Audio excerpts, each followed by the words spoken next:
सर्वप्रथम सर्वांना श्री स्वामी समर्थ. स्वामी महाराजांच्या कृपेने तुमच्या सर्व चांगल्या इच्छा पूर्ण होत ही स्वामींचरणी प्रार्थना करते आणि आजच्या व्हिडिओला सुरुवात करते. 2 मार्च 2026 सोमवार दिवशी होळी पौर्णिमा आलेली आहे. बऱ्याच लोकांना मनात प्रश्न आहे की होळी कधी साजरी करावी, 2 तारखेला की 3 तारखेला, ग्रहण कधी आहे, होळीला आहे ग्रहण की धुलीवंदनला. तर यावर्षी 2026 मधील हुताशनी पौर्णिमा म्हणजेच फाल्गुन पौर्णिमा ही 2 मार्च सोमवार दिवशी संध्याकाळी 5:55 ही पौर्णिमा तिथी प्रारंभ होत आहे, सुरू होत आहे आणि पौर्णिमेची समाप्ती 3 मार्च रोजी मंगळवार रोजी सायंकाळी 5:07 ही पौर्णिमा तिथी संपणार आहे, म्हणजे समाप्त होणार आहे. बऱ्याच लोकांना मनात प्रश्न पण असेल की हुताशनी पौर्णिमा म्हणजेच फाल्गुन पौर्णिमा ही उदय तिथीनुसार आपण सर्वांनी 3 मार्च रोजी साजरी करायला पाहिजे. तर 2 मार्चला प्रदोष काळात ही पौर्णिमा प्रारंभ होत आहे. मग होळी कधी प्रज्वलित करावी?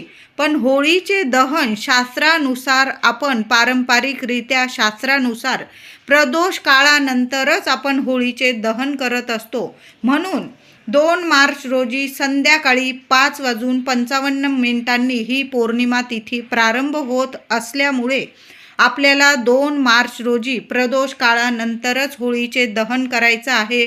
कळालं असेल सर्वांना. अगदी रात्रीच्या 2 मार्च 2026 सोमवार दिवशी संध्याकाळपासून प्रदोष काळापासून 6 वाजेपासून रात्रीचे 9:30 होळीचे दहन करायचे आहे.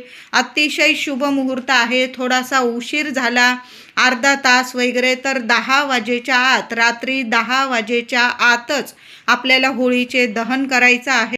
आणि 3 मार्चला ग्रस्तोदित म्हणजेच खग्रास चंद्र ग्रहण आलेलं आहे. दुपारी 3:20 हे ग्रहण सुरू होईल आणि संध्याकाळी 6:48 हे ग्रहण संपणार आहे. 3.25 तासाचे हे ग्रहण या वर्षाचे पहिले आणि मोठे चंद्रग्रहण असणार आहे. या ग्रहणाचे वेध हे 3 मार्चला सूर्योदयापासून म्हणजे सकाळी 6:30 या ग्रहणाचे वेध आपल्याला सर्वांना पाळायचे आहे. गर्भवती, लहान मुलं, आजारी, अशक्त यांनी दुपारी 11 वाजेपासून ते ग्रहण संपेपर्यंत हे वेध नियम पाळायचे आहे. हे चंद्रग्रहण 3 मार्च मंगळवार रोजी धुलीवंदन दिवशी असल्याने होळी दहनावर याचा कुठलाही वाईट परिणाम होणार नाही किंवा होळी दहन करावी का नाही, बरेचसे मनात प्रश्न असणार. तर कुठलाच परिणाम, ग्रहणाचा परिणाम होळीवर कसलाच होणार नाही. म्हणून आनंदाने होळीचा उत्सव आपल्याला साजरा करायचा आहे. चंद्रग्रहणाचा आणि होळी दहनाचा काहीही संबंध नाही. होळी दहन आपल्याला 2 मार्च रोजी संध्याकाळी प्रदोष काळानंतर रात्रीच्या 9, 9:30 किंवा 10 वाजेपर्यंत होळी दहन करायचे आहे. आणि दुसऱ्या दिवशी 3 तारखेला चंद्रग्रहण दुपारी लागणार आहे. पण वेद नियम आपल्याला 3 तारखेला सूर्योदयापासून नक्कीच पाळायचे आहे. ज्या गर्भवती महिला असतील, अशक्त, लहान लेकरं, त्यांनी सकाळी 11 वाजेपासून वेद पाळायचे आहे. वेद नियम पाळताना गर्भवती महिला असतील किंवा इतर व्यक्ती पाणी पिऊ शकता, जप करा, तप करा, स्नान करू शकता तुम्ही, देवपूजा. आता गर्भवती महिला असतील, अशक्त व्यक्ती, त्यांना आराम करायला सांगितलेलं असेल डॉक्टरनी, मग तुम्ही झोपलात वगैरे तरीही चालेल. बाथरूमला जाणे या गोष्टी तुम्ही करू शकता. नामस्मरण या ग्रहणाच्या काळात सर्वांनी जरूर करा. गर्भवती महिलांनो बाहेर वगैरे जाण्याचा प्रयत्न करू नका. ग्रहण नाही बघितलं तुम्ही गर्भवती महिलांनी तरीही चालेल. शांत बसा. तुम्ही बेडवर बसलेला आहात, खुर्चीत बसलेला आहात, श्री स्वामी समर्थ, श्री स्वामी समर्थ, किंवा तुम्ही ज्या देवांना, इष्टदेवांना मानतात, त्यांची रोज पूजा करतात, नामस्मरण करता, देवांचं नामस्मरण करा. देव एकच आहे, तर देवांचं नामस्मरण करायचं आहे. 1000 पटीने आपल्याला पुण्य फळ मिळणार आहे. आपण जे मंत्र, स्तोत्र ग्रहणावेळी आपण बोलतो, पठन करतो, ते उजळून निघतात असं म्हटलं जातं. चंद्रग्रहणात जी व्यक्ती मंत्र जप करते, स्तोत्र पठन करते, ते त्या वेळात त्या काळात आपण जर पठण करतो ना तर उजळून निघतात आणि आपल्याला 1000 पटीने पुण्यफळ प्राप्त होतं. म्हणून गर्भवती महिला असतील किंवा सर्वांनीच ग्रहण काळात आपण शांत बसायचं आहे. गर्भवतींनी तर घरातली कामं वगैरे 1 दिवसासाठी बाजूला ठेवायची आहे. चिरणं कापणं या गोष्टी तुम्ही पाळत असाल, नाही तर तुम्ही म्हणाल या ताई काही पण सांगत आहे, अंधश्रद्धा पसरवत आहे. असं नाही. तुम्ही जर ग्रहणाचे नियम पाळतात तर या वेळात काळात कापू नका, चिरू नका, जास्त म्हणजे झाडणं वगैरे शांत बसून राहा. या वेळात 1 दिवसासाठी कामं बाजूला ठेवायचे आहे. घरातले व्यक्ती करून घेतील कामं. तुम्ही शांत बसा, बेडवर बसा, खुर्चीत बसा, नामस्मरण करा.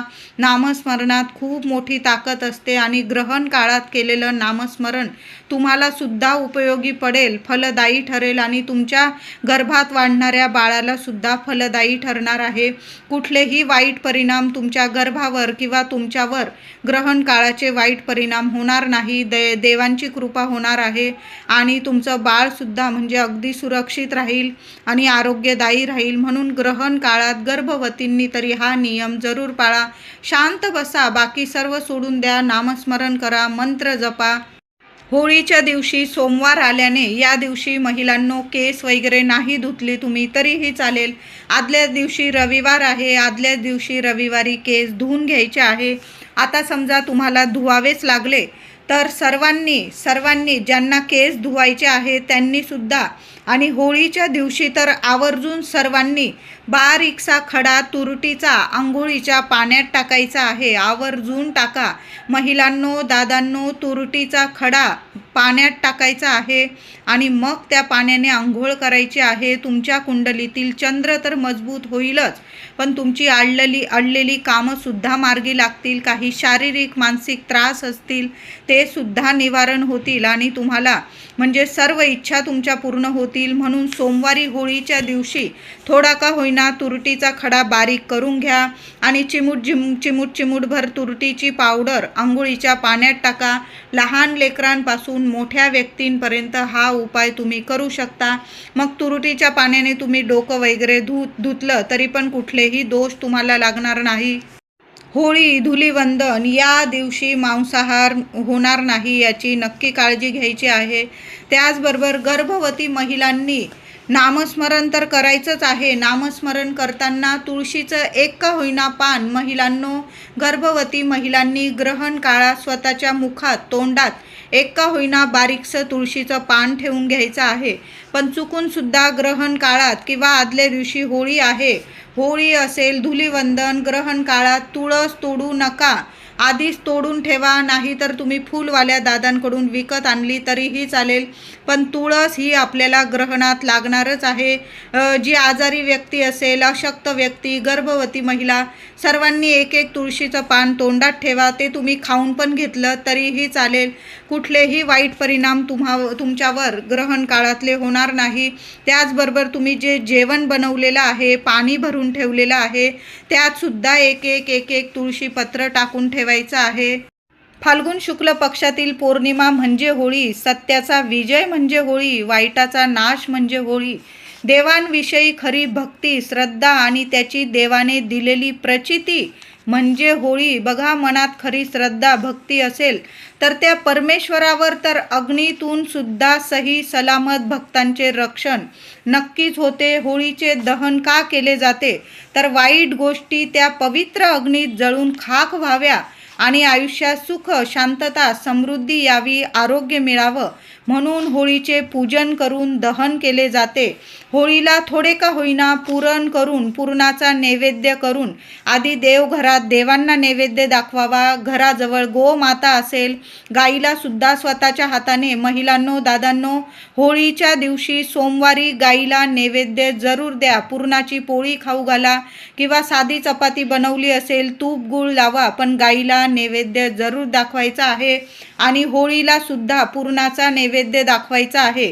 तुम्ही सकाळी पुरण बनवलेलं असेल महिलांनो किंवा संध्याकाळी आधी देवांना नैवेद्य दाखवा. होळीचा नैवेद्य काढा, गाईचा नैवेद्य काढा आणि होळीला सुद्धा नैवेद्य दाखवून 7 प्रदक्षिणा होळीला पाणी शिंपडत मारायच्या आहे. म्हणजे तुमच्या जीवनात जी काही नकारात्मक गोष्टी असतील तुमच्या जीवनात त्या पवित्र अग्नीत जळून जातात. तुमच्या घरात कायम कटकटी नकारात्मकता जाणवत असेल, तुमच्या गोष्टीत म्हणजे तुमच्या काही कामं अडून राहिलेली असतील तर आवर्जून होळीला 5 किंवा 7 प्रदक्षिणा जरूर घाला महिलांनो. आणि पाणी शिंपडत आपल्याला होळीला प्रदक्षिणा घालायच्या आहे. आणि होळीला नैवेद्य, जो नैवेद्य बनवलेला असेल तो होळीला नैवेद्य जरूर द्यायचा आहे. आणि प्रत्येकाने होळीला एक नारळ, प्रत्येक कुटुंबाने, आता कुटुंबात 4 व्यक्ती आहे म्हणजे चारींनी एक नारळ अर्पण करायचं असं नाही. आपल्या कुटुंबाकडून एक नारळ, एका घराकडून एक नारळ तरी होळीला नक्की अर्पण करा. दोन्ही हातात ते नारळ पकडायचं आहे. ही सेवा महिलांनी करा, पुरुष दादांनी करा, पण कुटुंबाकडून होळीला एक नारळ अर्पण करायचंच आहे. दोन्ही हातात नारळ घ्या. शेंडी होळीकडे आली पाहिजे अशा पद्धतीने नारळ पकडावा आणि तुमच्या मनातील इच्छा बोला, समस्या बोला आणि तो होळीत नारळ अर्पण करून द्यायचा आहे. होळीच्या दिवशी होळीची पूजा करताना एक दिवा होळीजवळ जरूर लावा. तुपाचा लावा, तेलाचा लावा, एखादी मातीची पंती जरी घेतली महिलांनो तरीही चालेल, पण एक दिवा आपल्याकडून जरूर होळीजवळ जरूर लावा. आता नाहीच लावता आला तर होळीची पूजा करताना आपल्या मुख्य दाराशी दिवा लावायचा आहे. आणि या वर्षीची होळी सोमवारी आल्याने महादेवांच्या मंदिरात जाता आलं तुम्हाला. प्रदोष काळात, पौर्णिमा तिथी प्रदोष काळात सुरू होणार आहे. म्हणून प्रत्येकाने प्रदोष काळात महादेवांच्या मंदिरात जाऊन अभिषेक करा. पाण्याने करा, दुधाने करा, पुन्हा पाण्याने करा. एक का होईना बेलपान महादेवांना अर्पण करा. पांढरी फुलं अर्पण करा. पौर्णिमा आहे, पांढरी फुलं अर्पण करा. गोड खडी साखरेचा नैवेद्य दाखवा किंवा तुम्ही काही बनवलं असेल नैवेद्यात तर पुरणाची पोळी किंवा शिरा वगैरे, दूध, साखर असा नैवेद्य महादेवांना दाखवायचा आहे. आणि तिथं सुद्धा एक दिवा आवर्जून तुपाचा लावा, तेलाचा लावा, नियम नाही, पण महादेवांच्या शिवपिंडीजवळ एखाद्या कोपऱ्याला जरूर आपली इच्छा बोलून घ्या. महिलांनो, लेकरांविषयी काही इच्छा असेल, तुमच्याविषयी घरात लक्ष्मी टिकून राहावी, तुमच्या सर्व इच्छा पूर्ण व्हाव्या, प्रत्येक कामात तुम्हाला अडचणीतून मार्ग मिळावा, प्रगती व्हावी प्रत्येक कामात तुमच्या, अशी इच्छा बोलून महादेवांसमोर एक दिवा होळी पौर्णिमेला संध्याकाळी प्रदोष काळात जरूर लावा. अगदी रात्रीचे 8-9 वाजले ना चालेल, पण महादेवांच्या मंदिरात जाऊन एक दिवा जरूर लावा. आणि होळीजवळ लावता आला दिवा तर जरूर लावा. आणि मुख्य दाराशी तर आवर्जून होळीच्या दिवशी महिलांनो होळीचं पूजन करण्याआधी आपल्या मुख्य दाराशी सुद्धा माता लक्ष्मीच्या स्वागतासाठी दिवा जरूर लावा. आपल्या तुळशी माऊलीजवळ सुद्धा एक दिवा लावायचा आहे.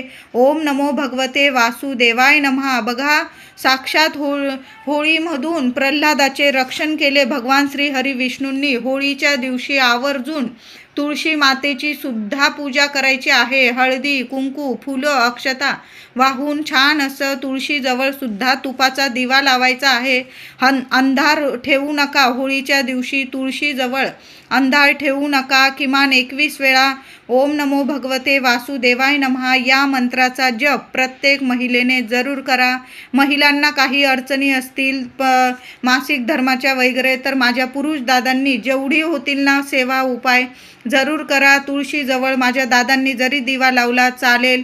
एक नारळ होळीला अर्पण करा. होळीजवळ दिवा लावता आला दिवा लावा. महादेवांच्या मंदिरात जाऊन एक दिवा लावा. जेवढी सेवा होईल ना महिलांनो, दादांनो जरूर करा या दिवशी. आता होळीची राख आपण घरी कधी आणायची? 3 मार्चला तर ग्रहण लागणार आहे. मग 3 मार्चला सूर्य उगवण्याआधीच आपल्याला होळीची राख घरी आणायची आहे. किंवा तुम्ही जरा जास्त जागरण करत असाल, होळी शांत झाल्यानंतर तुम्ही रात्री जरी 2 तारखेला म्हणजे 3 तारखेला पहाटे जरी तुम्ही होळीची राख घरी घेऊन आलात तरीही चालेल, पण सूर्य उगवण्याच्या आधीच होळीची राख जरूर घरी घेऊन यायची आहे.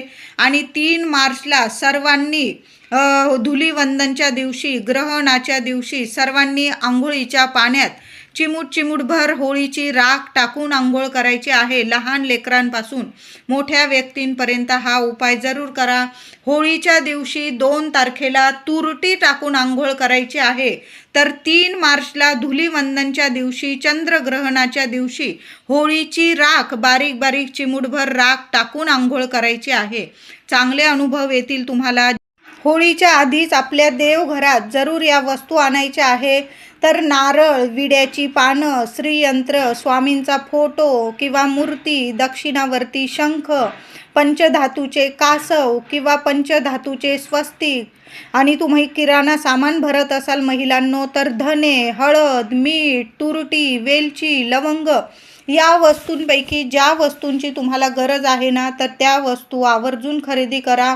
आणि होळीच्या दिवशी जरी होळी पौर्णिमा संध्याकाळी प्रारंभ होणार आहे तरी पण होळीचा दिवस खूप महत्त्वाचा आहे. सोमवार आहे, शुभ दिवस आहे.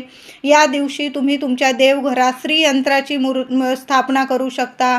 स्वामींचा फोटो, मूर्ती, दक्षिणावर्ती शंख, कासव, पंचधातूचे स्वस्तिक आपल्या मुख्य दारावर सुद्धा स्थापना करू शकता किंवा आपल्या देवघरात सुद्धा खूप शुभ परिणाम दिसून येतील. त्याचबरोबर धने, हळद, मीठ, तुरटी, वेलची, लवंग या वस्तू संपायच्या आतच आपल्या घरात जरूर घेऊन या. आणि होळीचा शुभ मुहूर्त आहे, या वस्तू जरूर घेऊन या. लक्ष्मी माता प्रसन्न होईल. त्याचबरोबर होळीपर्यंत जर या कोणी वस्तू तुमच्याकडं मागितल्या चुकून सुद्धा देऊ नका. राग आला तरी चालेल.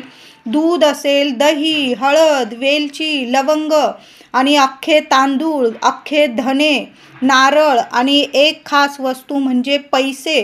कुणी या वस्तूंपैकी एक जरी वस्तू मागितली तुमच्याकडं देऊ नका. अगदी जवळची व्यक्ती असेल तरी पण नाही म्हणून सांगायचं आहे. बघा, होळीचा दिवस आहे, शुभ दिवस आहे आणि होळीपर्यंत जर या वस्तू तुम्ही तुमच्या घरातून दिल्या तर साक्षात लक्ष्मी माता, तुमची लक्ष्मी तुम्ही इतरांना देत आहात याचा अर्थ असा होतो. म्हणून चुकून सुद्धा देऊ नका. होळीला किंवा धुलीवंदनला म्हणजे चंद्रग्रहणाच्या दिवशी किंवा आदल्या दिवशी होळी दहनाच्या दिवशी तुम्हाला जर कुणी या वस्तूंपैकी एक जरी वस्तू खायला दिली तर नकार द्या. विषाची परीक्षा घेऊ नका. ही अंधश्रद्धा नाही आहे. आपली प्रगती बघणारे चांगले लोक पण या जगात आहे आणि आपल्या प्रगतीवर जळणारे लोकसुद्धा या जगात आहे. म्हणून अशी अमावस्या, पौर्णिमा आणि होळीची पौर्णिमा तर खूप मोठी पौर्णिमा आहे. अशा दिवशी तांत्रिक विद्या करून आपल्याला नुकसान पोहोचवणारे लोकसुद्धा या जगात असतात. ही अंधश्रद्धा मुळीच नाही. तुम्ही या गोष्टींवर म्हणजे मानतात या गोष्टी तर जरूर माना. विषाची परीक्षा घेऊ नका. होळीला तुम्ही ओलं खोबरं कोणी दिलं तुम्हाला तर घेऊ नका आणि घ्यावंच लागलं एखाद्या झाडाखाली ठेवून द्या, पण खाऊ नका आणि घरी न्यायची चूक करू नका. ओलं खोबरं असेल, पांढरी मिठाई, पेढे किंवा बर्फी आणि एक वस्तू म्हणजे खायचं गोड विड्याचं पान कोणी दिलं तुम्हाला तर घेऊन मुळीच खाऊ नका.